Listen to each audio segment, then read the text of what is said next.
స్తోత్రమేసయ్య. ప్రియమైన దేవుని బిడ్డలారా, క్రీస్తు నామములో మీ అందరికీ సమాధానము కలుగునుగాక. ఆమేన్. ప్రతి దినము దేవుని వాగ్దానం అనే ఆత్మీయ చక్కటి కార్యక్రమంలో మిమ్మల్ని ప్రేమపూర్వకంగా ఆహ్వానిస్తూ ఉన్నాను. దేవుని బిడ్డారా, ఎలా ఉన్నారు? బాగున్నారా? ఉదయాన్నే లేచారా? నిజంగా దేవుని కృప. ఎందుకంటే 500 ఎపిసోడ్స్ మరి దేవుడు చేయడానికి ఇచ్చిన కృపను బట్టి మరి దేవునికి వందనాలు. 500 ఎపిసోడ్స్ దాటాయి.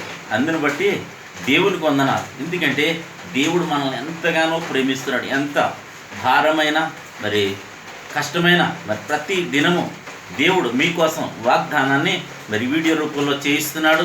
అందుని బట్టి మీరు సంతోషించండి, దేవుని స్తుతించండి, ఘనపరచండి, వీడియోని మీరు ఆదరించండి అని తెలియజేస్తూ మరి ప్రతి దినము దేవుని వాగ్దానం అని ఆత్మీయ చక్కటి కార్యక్రమంలో వాగ్దానాన్ని చదువుతున్నాను. ఇర్మియా గ్రంథం 31వ అధ్యాయము 3వ వచనం. చాలా కాలం క్రిందట యెహోవా నాకు ప్రత్యక్షమై ఇట్లా, నేను శాశ్వతమైన ప్రేమతో నేను నిన్ను ప్రేమించుచున్నాను కనుక విడువక నీ ఎడల కృప చూపుచున్నాను. దేవునికి స్తోత్రం. హల్లెలూయా.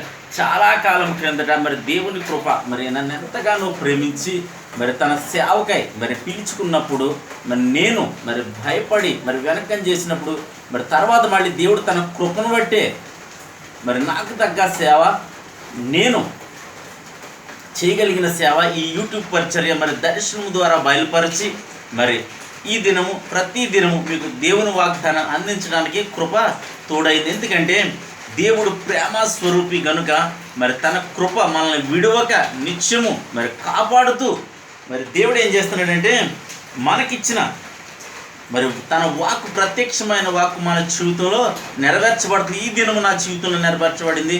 ఈ దినం అలాగే రేపటి దినము నీ జీవితంలో నెరవేర్చబడవచ్చు.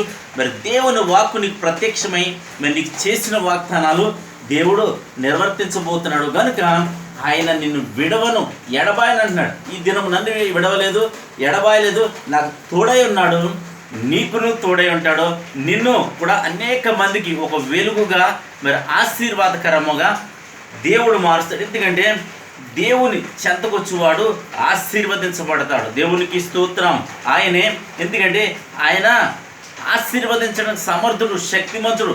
భూమి మీద మరి సర్వ సృష్టి పైన ఆయనకు అధికారము కలదు కనుక ప్రియమైన దేవుని బిడ్డలారా, ప్రతి ఒక్కరూను ఈ వాగ్దానం నా కోసమే. దేవుడు నాతో మాట్లాడాడు. నన్ను విడవడు, ఎడబాయడు, మరి ఆయన కృప నాకు తోడైందని ఎవరైతే విశ్వసిస్తారో, ఎవరైతే నమ్ముతారో ఈ వాగ్దానం వారి జీవితంలో నిర్వర్తించడానికి ఆయన సమర్థుడు. ఆయనే నేను ప్రకటిస్తున్న నజరేయుడైన యేసు క్రీస్తు అని మీకు తెలియచేస్తూ దేవుడి మాటలు దీవించునుగాక. ఆమెను ప్రార్థన చేసుకుందాం. స్తోత్రము తండ్రి, వందనాలు యేసయ్యా. ప్రతి దినము దేవుని వాగ్దానం అని ఆత్మీయ చక్కటి కార్యక్రమం ఇస్తున్న వాగ్దానం నాయన, మా జీవితంలో మీరు చేసిన వాగ్దానాన్ని ప్రభువా నాయన మీరు నెరవేర్తించబోతున్నారు. ఈ వాగ్దానాన్ని ప్రభువా నా తండ్రి మమ్మల్ని విడువక శాశ్వతమైన కృపతో నేను నువ్వు కాపాడతానని, నేను తోడై ఉంటానని వాగ్దానం చేస్తున్నావు. ఎంతమంది ప్రజలు ఎటువంటి వాగ్దానాలు పొందుకొని తమ జీవితంలో నెరవేరాలని ఆశ కలిగి ఉన్నారు ప్రభు. ప్రతి ఒక్కరి జీవితంలో ఉన్న తండ్రి ఈ వాగ్దానాలు నెరవేర్చమని, ఈ వాగ్దానం కూడా వారి జీవితంలో నెరవేర్చమని ప్రార్థిస్తున్నాను. సమయంలో రోగులు ఉంటే స్వస్థపరచమని, అలాగే తండ్రి నాయన యవనస్తులకు చక్కటి సంబంధాలను గ్రహించమని, గర్భఫలాలు దయచేయమని తండ్రి. ఉద్యోగాలను బట్టి ఉద్యోగాలు దయచేయండి. ఉద్యోగంలో పర్మనెంట్ కోసం చూసిన పర్మనెంట్ చేయమని, మా గ్రామాన్ని, మా రాష్ట్రం, మా దేశాన్ని కాచిక నాయకులను, సంఘాన్ని, సేవకులను మీరు జ్ఞాపకం చేసుకోండి. అలాగే ప్రభువా ఎక్కడెక్కడైతే చర్చిలు కూల్చివేయబడ్డాయి ప్రతి చోట నాయన నూతనమైన చర్చిలు మరలా తిరిగి నిర్మించమని ప్రార్థిస్తున్నాను తండ్రి. అలాగే ప్రభా ఈ దినం పెళ్లి రోజులు కానీ పుట్టినరోజులు కానీ జరిపించుకొని వచ్చిన తండ్రి ప్రతి ఒక్కరిని మీరు దీవించండి, ఆశీర్వదించండి. సంవత్సరం అంతవరకు కృపా కాపుదల ఉంచమని ప్రార్థిస్తున్నాను. అలాగే ఈ దినం నీ బిడ్డలు చేయు ప్రయాణాల్లో, ప్రయత్నాల్లో, రాకపోకల్లో నేను ఆలోచన ప్రతి ఉద్దేశాల్లో మీరే తోడయండి, మహిమ పొందమని యేసు నా పేట అడుగుతున్నాను పరమ తండ్రి. ఆమేన్.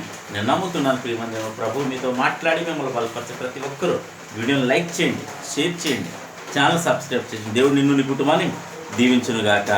ఆమేన్.